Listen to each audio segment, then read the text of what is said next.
Welcome back to the Taste of Sport YouTube channel. Didn't expect to be making this one today, especially soon after Luke just put out his NFC East review from last season. If you didn't watch that, it should be... I might try and put a link below. I'm not sure how to do that, but I'll figure it out if you want to watch that. This is pretty much going to be a look at Anthony Richardson's day yesterday at the Combine, because he just had one of those days where you kind of have to talk about it, and I wouldn't have gone into this if he hadn't done exactly what he did, especially with the fact that this quarterback class is so all over the place with Bryce Young, Alabama, CJ Stroud, Will Levis, obviously Anthony Richardson again.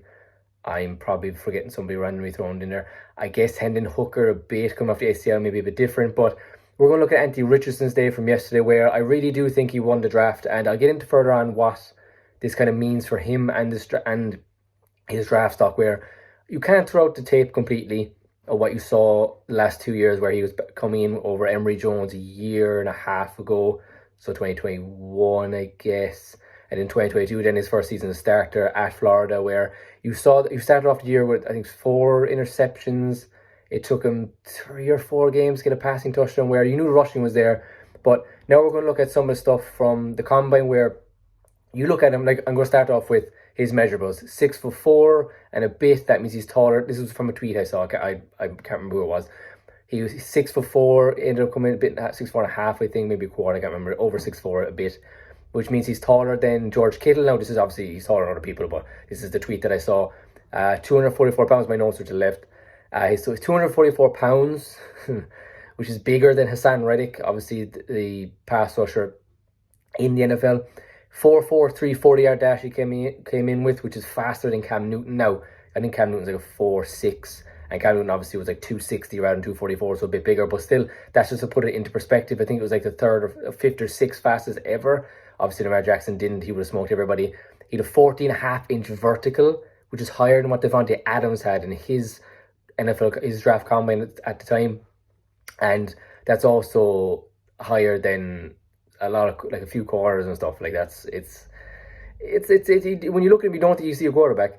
A 10-inch, almost 11-inch broad jump, which was longer than what OBJ's was back in his combine. So these are just the measurables you see. Now, the speed and stuff you do, obviously, in his play, like I said earlier, when you watch him play and his run game, you expect that kind of speed. But still, when you see it actually happen, when you see a quarterback run a 4.43, yeah, went down to it with the official time, and that's at 244 pounds. He's good. That's faster than somebody's running backs that are coming in. This is faster than some wide receivers like Zay Flowers, who's 183 pounds from Boston College. Obviously, we had a video talk about him before. His was, I think, a 4.42, so that's a tenth slower than what Zay Flowers is. One of the quickest, like I said, probably the quickest wide receiver in the class now. I think Trey Palmer ended up being the fastest. But anyway, so that's what you're looking at. Obviously, physically, that's what you weren't worried about that whatsoever. But I think it's interesting to see him come up with those kind of numbers.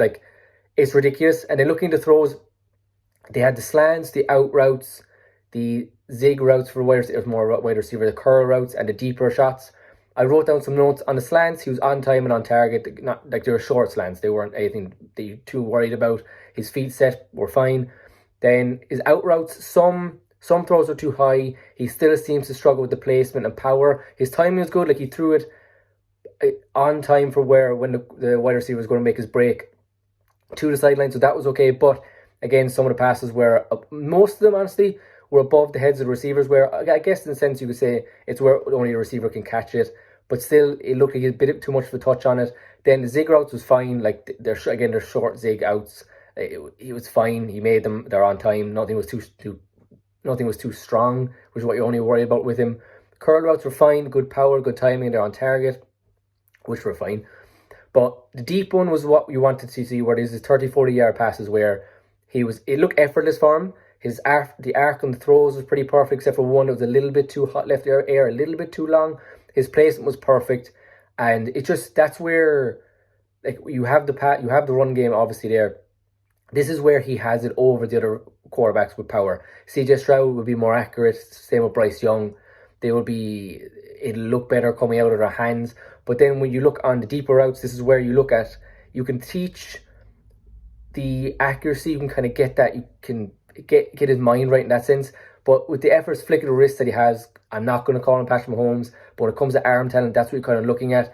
And to me, he looked better. Will Levis looked like he had to. Obviously, his throws were good. Will Levis's deep passes were fine. But it's the difference where you see Will Levis has to make an effort with his throws and emotion, while with Anthony Richardson, deep passes were it's like a flick of the wrist, that's what you're looking for with him. It looks like he can make any throw in sense of power. Like he has the best arm in the draft, is what I would say, where he has a perfect mix of power and just you don't know what like you can deceive defenders where you think it's going to use a little like a kind of medium length pass, but he's letting it go and it's actually a deeper pass. That's why I think he's the best arm. He has the best arm talent, is the way I put it. Not the best accuracy, not the best timing, but decent timing and the best arm talent. Now, where this leads me to next is this is not going to be a long video. It's going to be a quick recap of what he did. It's pretty much, in my eyes, locks him as a top 10 in the draft, where I thought you still can't give up the tape. He's still going to be a project. He's still not going to be a year one starter more than likely, but you can't. It's hard to give up or let the... Oh, my hat looks so stupid. Sorry, I'm wearing a hat because the hair situation, there's a lot going on. But his athleticism and the arm is not going to let him get out top 10. But like I said, you still need to realize it's a project. So the teams that are in kind of the top 15 range that will be looking at quarterbacks is the Texans at 2 and 12, the Colts at 4, the Raiders at 7, the Panthers at 9, and the Jets at 13 if they don't go and get Derek Carr, which Derek Carr has made a few visits there. Apparently that's going well. But I can't see the Texans. Now, Texans, you don't know if they're set up Bryce Young. I imagine they're waiting for Bryce Young to throw his pro day. CJ Stroud, I don't think he's going to go before Bryce. And the Bears, Justin Fields, I think a few people actually mentioned it, like Justin Fields' measurables and his kind of stuff like that was similar somewhat to what Anthony Richardson's is. So I can't see the Bears, especially with how good, like, obviously we know how good Anthony Richardson looked in running game in college, but you saw what Justin Fields looked like in the NFL running the ball. Like, he's elite. He was, other than Lamar, who got injured and was kind of struggled third year in that sense, there's no better rushing quarterback in the NFL right now. And that's what the Bears are betting on and hoping fix it, get a bit better weapons around and better protection. So I can't see the Bears taking Anthony Richardson over Justin Fields and making that whole transition very weird. I don't think that's where they're going to go with it. Don't know if they'll even be there at 1. But it does mean to me that the Texans, or maybe the Colts at 4 would probably make more sense than the Texans at 2. I still think Bryce Young is a better overall quarterback, but the ceiling for Anthony Richardson is probably in the realm of a Bryce and a CJ, while I think Will Levis, Hendon Hooker, Tanner McKee looked very weird yesterday. They are below. Another fellow who did look kind of well in the throwing yesterday was Dorian Thompson-Robinson from UCLA. Very fun to watch in college. It was good to see him make a decent showing at the combine as well. But this is Anthony Richardson video. I do think Anthony Richardson's ceiling is higher than a Will Levis, higher than a Hendon Hooker, higher than a Tanner McKee, and is in the range, I guess, of a Bryce and CJ, while his floor is probably lower. So that's kind of all I want to say about Anthony Richardson. I just wanted to jump on quick and say how amazing he looked yesterday and how much that completely changes. Because obviously people were thinking about how athletic he was and what he looked like. But then you see, this is why the combine does matter in a sense, and it can change a lot for what the draft board looks like. But that's why I have to say I can't see Anthony Richardson falling out of the top 10. He might be the quarterback 1 off the board, probably more likely a quarterback 2 or 3. I still think like CJ had decent showing arm like in the throwing drills, where he obviously didn't do any of the measurables and stuff like that, the physical drills, the 40 or anything like that. But I do see him as a quarterback 2 or 3 now going forward. While I do like Hendon Hooker and stuff like that, I do think Anthony Richardson's ceiling is higher, while his floor might be awful lot lower. I think I said to somebody that he's either going to be kind of like a Cam or a Lamar or a Denard Robinson, where they end up giving up on him. So he's very interesting, probably the most interesting player in this draft. Really liked him in college, had him as a Heisman candidate before we went into the year. That didn't happen, but still really do like him as a prospect. He's really fun to watch, and I'm interested to see where he goes. He's the most polarizing guy there is.